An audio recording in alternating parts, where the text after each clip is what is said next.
The loud noise of the teacher smacking her book on my desk woke me up abruptly. "Sleeping in class again, are we, Henry?" She smirked. I was starting to believe that she got pleasure out of torturing me even more than my situation at home clearly already was. "Well, no clever excuses this time?" she asked with a flare of victory. "Off to the principal with you then." Without a word of protest, I stood up from my desk and shuffled out of the classroom, ignoring the piercing gazes of my fellow students. While making my way down the hallway, I noticed my reflection in the windows of the school trophy cabinets. I studied my own sunken eyes, the huge eye bags, and all the other signs of my insomnia, wondering if I even cared enough to keep on fighting my sleep, whatever the consequences might be. I gently knocked on the principal's office door. "Come in," his demanding voice sounded from behind the door. I opened the door and noticed him putting his phone on the hook, probably wrapped up listening to my teacher ranting about me. "Henry," he said gently with a tone of compassion. "This can't keep going on like this. Ever since your grandpa passed, you've been off. I know you two are close, and I won't try to take that away from you. But son, your grandfather wasn't the good man you remember him to be." I stared blankly at him for a moment. "Son, I don't want you getting in any more trouble. Certainly not by grieving him. Your dad and I, we went to school together, you know. Enough," I cut him off. "My relationship with my grandfather is my business, sir, with all due respect." "I see," the principal said as he turned his face away from me.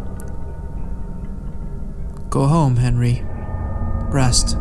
Reflect. Do what you must, but I expect you back on Monday. 100%, that is." "Thank you, sir." I stood up and without saying another word, I shuffled out the door.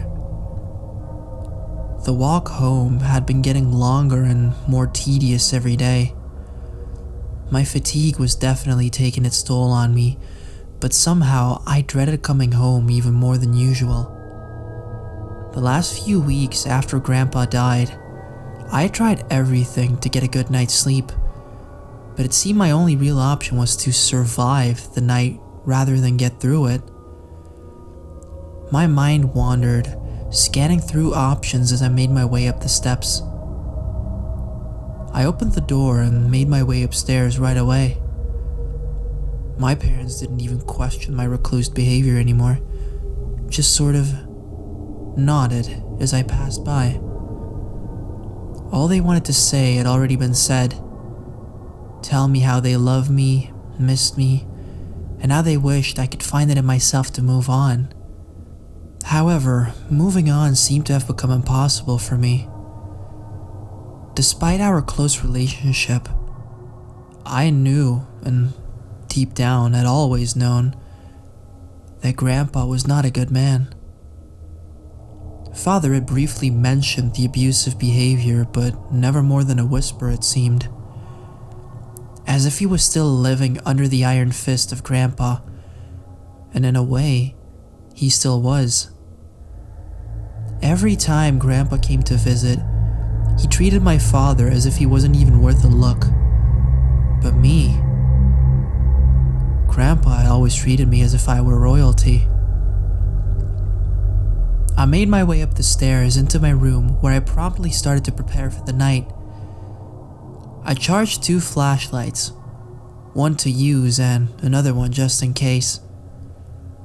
I checked my stock of energy drinks and protein bars and put the bag containing them on the side of my bed.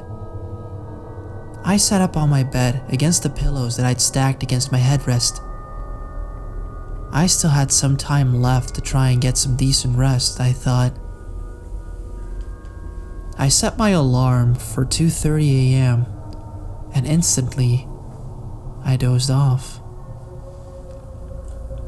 My eyes shot open as the annoying beeping noise of my alarm abruptly woke me up. I instantly turned it off to make sure it wouldn't wake my parents, just so they wouldn't come and check up on me. I needed to protect them, keep them out of this. As I started to down 2 energy drinks and a protein bar, I heard the first noises. I grabbed my flashlight and aimed it towards the window across the room. His bony, worn-down hand slowly pushed open the window with no effort, and as usual, no noise. I had tried locking my window, even nailing it shut, but whatever I did, it never even took him a second longer to get in. He dragged his withered old body through the windowsill like some sort of undead contortionist, and then he just stood there, same as every night. Grandpa's body had started to decay. The smell of his rotten flesh almost dripping off his bones filled my room, and I felt my energy drink and protein bar making their way back up my throat. "Okay, Henry, just keep your eyes open. You've got this," I whispered to myself. Every night since Grandpa died, he'd come through my window like this. The first night was the worst. I remember the noises of tearing skin and muscle as his body forced the movement through the rigor mortis that had long set in. Now, however, after all these weeks, all the tissue surrounding his joints had worn off and made place for the clicks and snaps of his bones rubbing together. By now, I had developed a pretty solid technique to keep him at bay. Grandpa wouldn't move unless I closed my eyes, so I would have to stare at him as long as I could. Soon as I would close my eyes, I would hear the sound of his worn-down corpse forcing itself to move towards me. I would usually just take turns resting my eyes or even tape them wide open. The first night, I had made the mistake of hiding under my blankets. Grandpa had made his way on top of me, and I'd spent the rest of the night frozen in fear, trapped between him and my headrest as I stared into his glazy dead eyes while he dirtied my blankets with the juices of his rotting corpse dripping from his mouth and God knows where else. The second night, I tried running away, but it seemed the further away I got, the faster he became. He hurled his body through the dark hallways of our house like some sort of undead ragdoll, and somehow, my parents never heard anything of it, and I intended to keep it that way. I couldn't stand the thought of letting him continue abusing my father from beyond the grave. I'd been contemplating this for a while now, but what if? What if I just let him touch me? Would he leave? Would I die? Surely death was starting to seem quite peaceful compared to this nightly routine. I gathered all of my courage and slowly closed my eyes. Silence, and then click, crack, snap. I heard the slow noises of the corpse that was once my grandfather moving towards me, filling the air with the pungent scent of rotting meat as he came closer. The noises slowed down even more as I felt the weight of what was left of him pressed down on the end of my bed. I felt him crawling up to me on all fours. As tears of fear started to rush down my face, the movement stopped, and the room went silent for a moment. I felt his cold, stinking breath come down on my face, and then nothing. I fell asleep, full of relief and exhaustion, without ever opening my eyes. A few moments later, I woke up as a heap of dirt hit me in the face. I opened my eyes and I saw myself, shovel in hand with a big grin plastered all over my face, hurling dirt at me. I quickly scanned the environment and noticed I was in a big hole. A grave? As I tried to scream, a faint screech left my lungs, but my vocal cords were all but gone. I tried to climb out, but as I put my hands up, I saw that almost all of the flesh had rotted off, revealing the bones underneath. I looked up as my former body threw dirt on my face.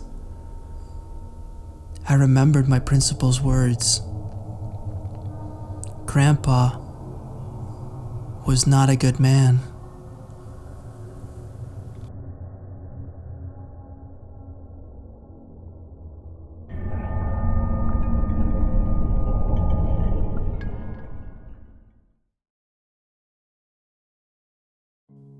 Hey everyone, Creepypasta here. I just wanted to take a quick second to talk about the author of today's story. This story was written by my best friend, Robin. I have to admit that I was kind of blown away when I read this story for the first time. I've known Robin for quite a few years now, and I know that he's very talented on many levels. Now that being said, I never expected for him to write a story this captivating and chilling. That's not to downplay his abilities, because I know he's a very capable and gifted person. Writing, however, isn't something I'd ever come across when thinking about his skills. I want Robin to pursue his talent of writing so that he can keep giving us harrowing, interesting stories like the one that we got to enjoy tonight. So if you liked today's episode, I'd really appreciate it if you could leave Robin a supportive comment to let him know that you enjoyed his content. I hope that through this way, he can get motivated to dish out more masterpieces like this one. Thank you, Robin, for providing me with the story, and thank you to everyone else who took the time to listen to his story and who stuck around for this little intermezzo. See you next time.